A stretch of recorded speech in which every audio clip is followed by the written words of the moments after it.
Hey everybody, it's Jason from the Texas Gun Vault, and once again I'm coming to you with another range report, and this range report is pretty darn special. Today we're going to be taking a look at the Mateba Autorevolver, the 6 Unica. This one is chambered in 44 Magnum, and it is in the Hunter configuration or variation with the longest barrel option, which is 8 inches. This is a really cool and rare firearm. If you're unfamiliar with what the Mateba Autorevolver is, essentially this is a gun that blends a semi-automatic pistol and a revolver. And you're asking yourself, how in the world can that be? Well, the upper receiver of this revolver is kind of like a slide. As you can see, I can manipulate it that way, and it will cock the hammer and rotate the cylinder. And it blends, as I said, a semi-automatic pistol and a revolver. It is very forward-thinking, new and innovative. And I say new from the concept of a semi-automatic revolver. However, this was only made for a few years and very few were imported to the United States, so this is kind of a unicorn gun. And unfortunately, no one has taken up the mantle of making these or developing them any further. They really are kind of an oddity in the gun world. And I have reviewed one already in 357 Magnum, so I'm really excited to see what the 44 Magnum is all about, because there were things about that 357 that I really liked, and a few things that I didn't that this later generation is supposed to address. So before we get into the things that I like and don't like, and of course get this really cool and rare gun to the range, as always I want to thank the people that make these videos possible. First and foremost is the owner of this amazing firearm. His name is Jack. In fact, he's the second person named Jack that lends guns to the channel, so I just call him Jack number 2. So thank you so much, Jack. It's once again an honor to shoot some of the guns of your fine collection. I always want to thank my Patreon supporters as always, because through their monthly donations and support, they help keep the lights on around here. I couldn't do it without them. And if you guys want to join my Patreon and see all of these videos early, you can do it for as little as $1 a month, and there's a link in the description below. And as always, I want to thank my primary sponsor who always provides the ammunition for these range reports. His name is Mark, and he makes some of the best grips in the world, and his company is called Brownworks. And I know if you're watching this video, you absolutely love guns made of wood and steel. You probably love revolvers because this is one of the coolest and rarest ones out there. And you are probably thinking to yourself, you know, I got these really sweet pistols, these really sweet revolvers. I would love a set of customized wood grips for my guns. Well, I have the perfect company for you, Brownworks. Brownworks is a custom grip company making one-off customized grips for their customers. Anything you can imagine, Mark can make. He's an artist, he's a craftsman. He makes grips out of exotic woods. He can finish them in a wide variety of colors, put on a wide variety of textures, even put on custom logos and custom engravings, as well as things like snake skin and alligator skin. He also makes laminate woods. So as you can see, the things he makes are one of a kind. Anything you can imagine, he can make. So I'm going to put a link in the comment section below. I'm going to ask you guys to go over there, check out his website, see what he has to offer, and when you're ready to buy, there's also going to be a coupon code for 10% off your first order. Make sure you contact Mark. Tell him exactly what you're looking for and the gun you need grips for, and he will definitely hook you up. And when you do contact him, please tell him the Texas Gun Vault sent you. Alright, and once again, let's talk about the gun that we're going to be reviewing today and taking to the range. This is the Mateba 6 Unica Autorevolver, a gun that blends a semi-automatic pistol and a revolver all into one. This particular variant is the Hunter variation with the 8-inch barrel. It is nickel-plated, chambered in 44 Magnum, and it's supposed to be a later generation than the 357 Magnum version that I reviewed before. It has a couple of upgrades, like a better double-action trigger in it. So let's talk about the things that I like and don't like about this gun before getting it to the range. And as always, I like to start with the positive first. And the big positive about this gun is what I think draws most people to it. And that is the concept of it. As I said, it's a gun that blends a semi-automatic pistol and a revolver into one. The whole upper receiver is on a slide. It cocks the hammer and rotates the cylinder. That is really, really cool and really different. Now, one of the brochures for this company said, "The future is now." But it was printed back in 1997 or 1998. And when this company went out of business, unfortunately, nobody bought the patents or took this concept any further. So I guess it's the gun of the future, but from the 1990s. And unfortunately, no one else makes anything else like it. It really is kind of an oddball. It really is a unicorn. And that's what I think draws so many people to it. In fact, the name of this gun in Italian is Sei Unica. I guess sei is the Italian word for 6, which tells us how many rounds this cylinder holds. However, it's also a word in Italian for you're, or like the contraction of you are. So in Italian, people understand this as you're unique, and that's what the name means. But to us, it's just 6 Unica. I'm also a big fan of the sights on this particular revolver. The back sight is fixed, you can't adjust it, but up here at the front we have a front sight that is adjustable for windage and elevation through some screws here on the top and one on the side. I actually find that these sights are very, very nice. I'm a big fan of the 8-inch barrel on a 44 Magnum revolver because 44 Magnum is not one of the calibers that I'm a huge fan of. And I know some people are going to tell me, "Jason, you're just weak. I go to the range every day and shoot thousands of rounds of 44 Magnum through my guns." Well, 44 Magnum for me is kind of a hard-hitting caliber, and I'm not really a big fan of the large bore Magnum calibers in revolvers. They just hurt over time. But hopefully, with all the things that this gun has with it, like the barrel lining up with the bottom of the cylinder instead of the top having that lower bore axis, plus some of the recoil is dampened by the action of the pistol rotating the cylinder and cocking the hammer, that the recoil of 44 Magnum isn't going to be too bad. Now, when I shot the 357 version of this gun, it literally shot like a 22.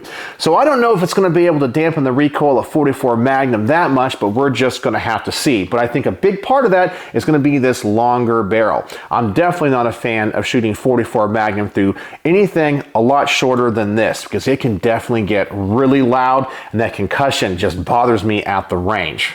Now, like the 357 Magnum variant of this gun, I really like the ergonomics, especially of this grip. In fact, this gun kind of looks like the Chiappa Rhino, and that is because the designer of this gun, Emilio Ghisoni, also designed the Chiappa Rhino, which has a few features of this gun in it as well. But the grips on these are really ergonomic. They fit my hand great. I think these might be some of my favorite grips from the factory on a revolver. They just fit my hand really nice. They're not too big, they're not too small. They're just really super, super duper comfortable.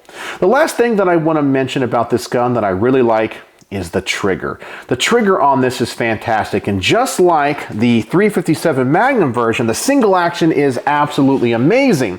But one of my complaints with the 357 Magnum version was the double action was so heavy I couldn't even measure it with my trigger pull weight gauge. However, this one has a double action that can be staged if you do it right. So I'm going to go ahead and, of course, safety check the firearm, ensure that there is no ammunition in that cylinder. Looks like we are good. And I'm going to try to show this. Sometimes I can do it on camera, sometimes I can't.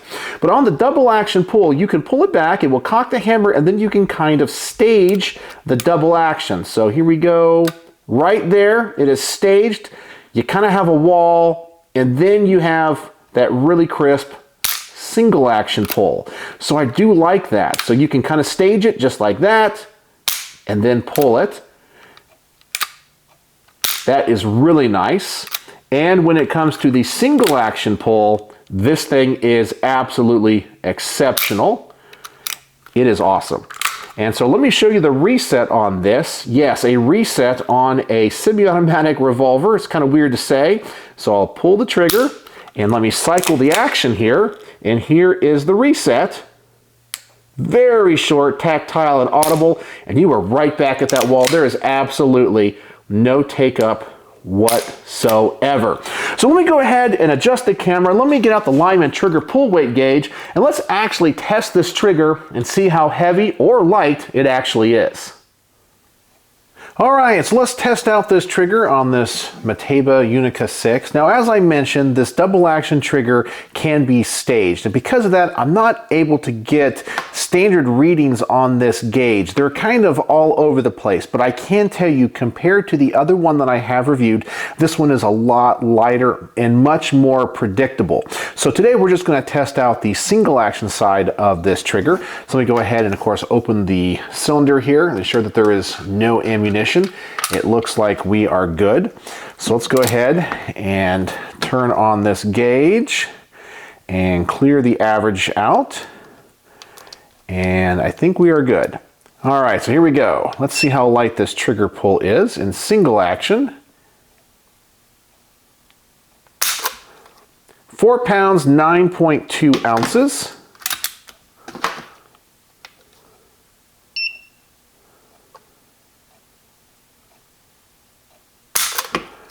4 pounds, 5.7 ounces.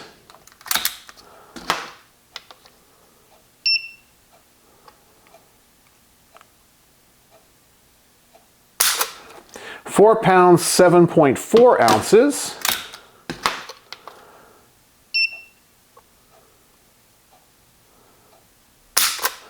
4 pounds, 4.4 ounces. And finally, 4 pounds, 5.5 ounces, which gives us an average of 4 pounds, 6.4 ounces. So a really nice trigger pull on this. Very predictable, great wall, very crisp, very little take up. It is a really nice factory tuned trigger, and I'm very, very impressed with it. So double action is really good. It can be staged, it's predictable, and single action is outstanding. So the trigger is just fantastic. All right, so that's what this trigger pull weight is. So let's get back to the rest of this range report. And so as you can see from that video, this trigger is absolutely outstanding, and what I think really makes these Mateba Autorevolvers stand out, beyond them just being mechanically cool and interesting. So now let's talk about a few things about this gun that I don't like. And I know some of you guys are like, how can there be anything about that gun you don't like? Well, I sometimes can be a little bit picky, and I like guns set up a very particular way. The first thing I don't like about this particular variant is that it is nickel plated. Yeah, I'm not a big fan of nickel plated guns. I do find that if you use the wrong solvents, you can damage the finish over time. Sometimes they are not as durable. They can pit really easy. This gun would look fantastic in stainless steel. It's too bad I do not believe they ever made any in stainless steel. I know they had some in other finishes like a polished nickel, and there was a blued finish as well.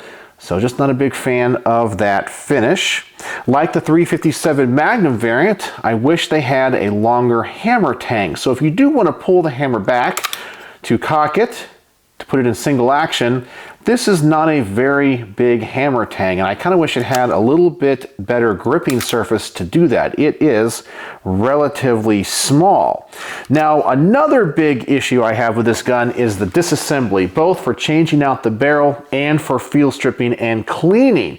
Now, I did an entire video on this, which should have come out before this video did, and I'm going to put a link to it in the description below. So go check that out if you want to know how this gun comes apart.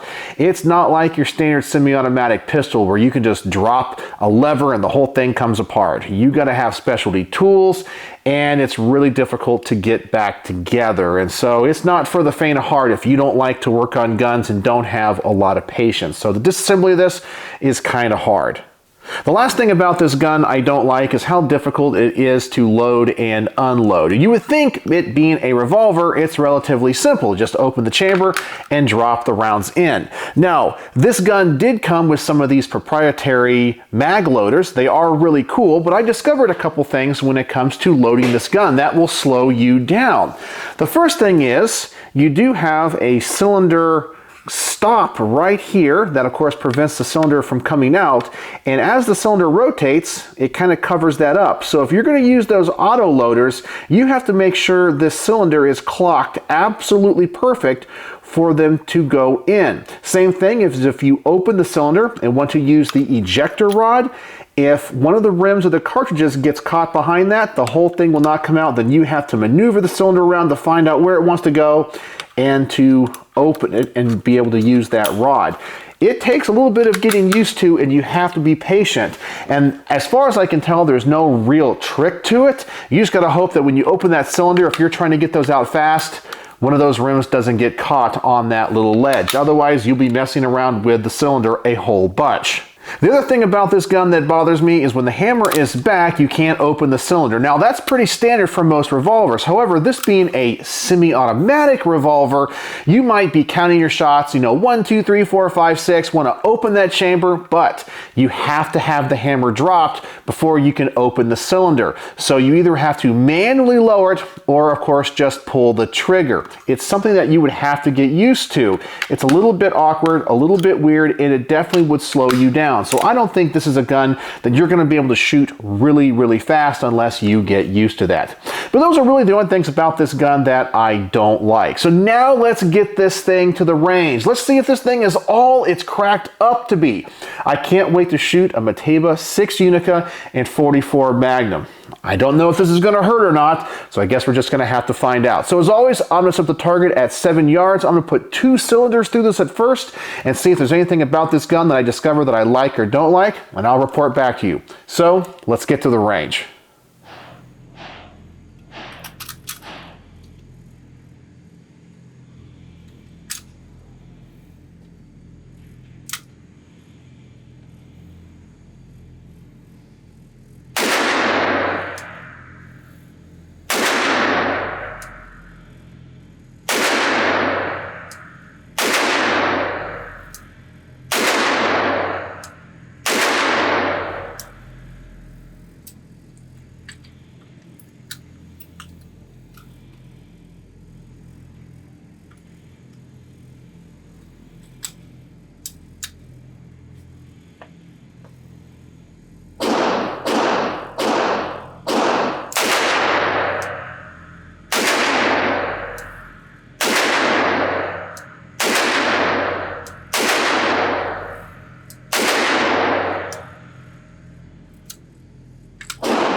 And that gun still packs a punch in 44 Magnum. Unlike the one in 357 that I shot in the past that felt like a 22, this one definitely feels like a 44 Magnum. It kind of hurts. It's not a gun that I'm probably going to put 200 or 300 rounds through on a single range trip. Now my grouping was pretty good. I did have one flyer there, and that's because that was the one that I shot in double action. I believe on the first cylinder I simply just cocked the hammer. The second cylinder I shot the first round in double action, and of course the gun is going to cock itself automatically, so everything else was in single action. So I think my grouping was okay for my first shots with this thing. And man, do I love this trigger. This trigger is absolutely outstanding. So as always, now I'm going to double the distance on this target, see what happens to this group. So I'm going to go for the head on this IDPA silhouette and just see if this gun continues to perform this well.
And I am shooting a little bit low and to the left, but that's typically the way I shoot mini guns, and there's a couple reasons for that. But remember guys, I'm just an average gun guy. If you're coming to my channel because you expect me to shoot like Jerry Miculek, it's not going to happen. Sometimes people will criticize my reviews and say, you're not the greatest shot in the world. Well, I'm just an average gun guy, and that's the whole point of these reviews. Sometimes I think YouTubers that are expert shots give gun owners unrealistic expectations for what they should be able to do at home. I'm still happy with that grouping, but no, I am not an expert shot. I also think in 44 Magnum I might be anticipating those shots just a little bit, so that might be why I'm a little bit low as well. But I am going to spend some time adjusting these sights and see if I can get this group any tighter. Alright, so the next test I'm going to do is put the target out as far as I can at this indoor range, which is about 20 or 25 yards. I know it's not super long, but it's just the best that I can do. So I'm going to put this up against my range bag, kind of shoot it against a barrier, and shoot for the center of the next target, see how good this group is, and just see if this gun is super accurate at this distance for me. So here we go, as far out as I can shoot at this indoor range. Let's see how this gun performs.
And yes, my grouping opened up even more, but that's to be expected. Everything was on target, so I'm still going to take it and be happy with it. I was also happy to see that none of the rounds are keyholing. Sometimes when it comes to revolvers, depending on the loadings and the bullets you're using, they can be a little bit finicky, but this gun seems to really stabilize those projectiles really well. So having no issues. Might not be the most accurate gun for me to shoot, but once again, it is in 44 Magnum, and I just am an average gun guy, so I'm going to take it. All right, so the next test I'm going to do is try to run some hollow points through this. Now, being that this is a semi-automatic revolver, I don't think I'm going to have any issues because the rounds don't feed from a magazine, but I definitely want to test this just in case there is any issues. But as I said, I'm not expecting anything, but I just wanted to test this because if I didn't do it, somebody might point that out. So here we go. Let's put a cylinder or two through this with some hollow points and just see if we have any issues.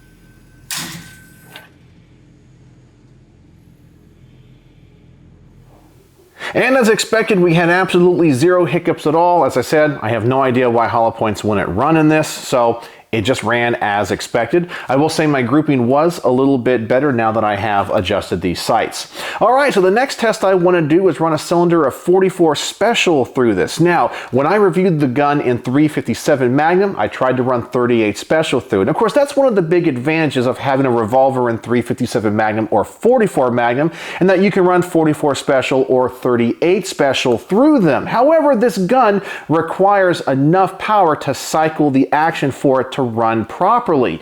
So when I shot the 357 Magnum variant, it wouldn't run 38. There is a way to do it by taking the gun apart and replacing the recoil spring, but I would be missing out if I didn't try to put some 44 Special through this, just see if those are powerful enough to cycle the action, because this gun might be a really nice shooter if it does. Now, I don't have the extra recoil spring for this for 44 Special, but I won't damage it by trying. So here we go. Let's put a cylinder of 44 Special through this and just see if it runs.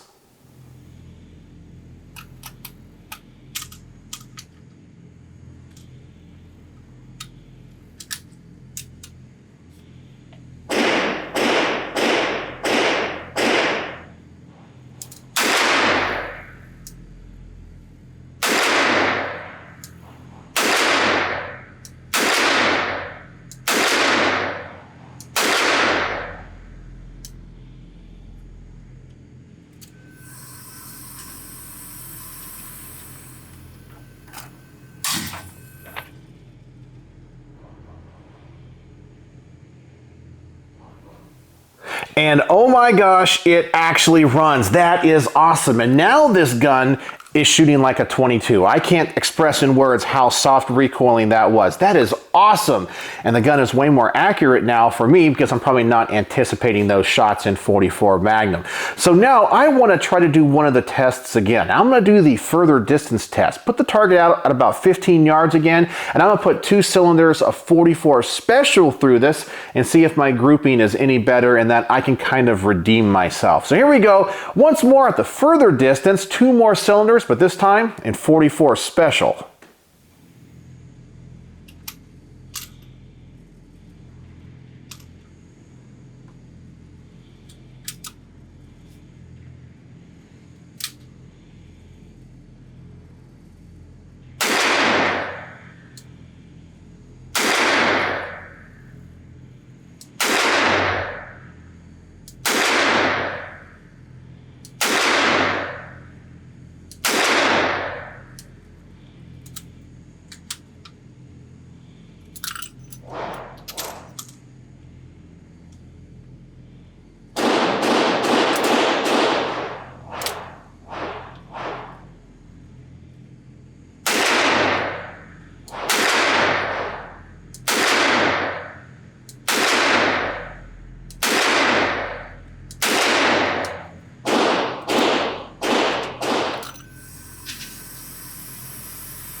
And now that I know this Autorevolver can run 44 Special, I like it even more. Now this is a gun I can go to the range and put hundreds of rounds through. It is definitely fun and very accurate. So having the option of doing both calibers in this particular model is a huge, huge plus. So what are my final thoughts on the Mateba 6 Unica Autorevolver in 44 Magnum in the Hunter variation with the 8-inch barrel? Well, pretty much my thoughts are the same as the 357 variant. This gun is unique, it's rare, it's collectible. The mechanics of it and the history of it I find to be absolutely fascinating. Unfortunately, when I shoot 44 Magnum through it, it still hits like a 44 Magnum. I was kind of hoping it would be a little bit softer shooting, but the fact that you could run 44 Special through it, I think makes this gun very, very appealing to me. That is really cool, and I like the fact that maybe they figured out the mechanics a little bit better where you don't have to change out the recoil spring. So that is really, really nice about this gun and makes it a really nice range toy. But the reason I say this gun is kind of a range toy is because from a practical standpoint, it's not as good. The reloading takes a little bit of getting used to. I showed the issues with the cylinder and having to have everything kind of clocked up. Getting the manual of arms right is a little bit different. If you're used to semi-automatic pistols, this is a little bit different. If you're used to revolvers, this is still a little bit different. It's kind of its own beast. But I do think it has a place, and I kind of wish that Mateba would have stayed in business or other companies would have bought this patent and expanded upon it, because I do think it really is a cool design. So this gun is way cooler than it is practical, but it's still pretty practical. And if you own one of these, I definitely think you could use it for things like hunting, self-defense, but I think it would be geared more towards hunting than maybe sports shooting or competition shooting. So on my star system, how would I rate the Mateba 6 Unica Autorevolver and 44 Magnum? A very, very beautiful firearm. Well, because this gun still hits kind of hard, and 44 Magnum wasn't as fun as the one in 357 Magnum. I'm going to give this one 4 out of 5 stars. Still really, really cool. Not a fun gun to field strip, kind of hard. You kind of have to be a real gearhead and gun nut to be able to take this thing apart and put it back together, because you got to have some patience and line everything up. But it is possible to do on your own. But the gun is definitely cool, but not chambered in my favorite caliber. But it was a really cool treat to get to shoot one in this caliber, because not many people get to say that they do. So what do you guys think? Do you guys like the concept of the Mateba Autorevolver? Have you ever shot one? And do you own one? I would love to know in the comments section below. And do your thoughts on these really rare unicorn guns mirror mine? So, as always, thanks for watching.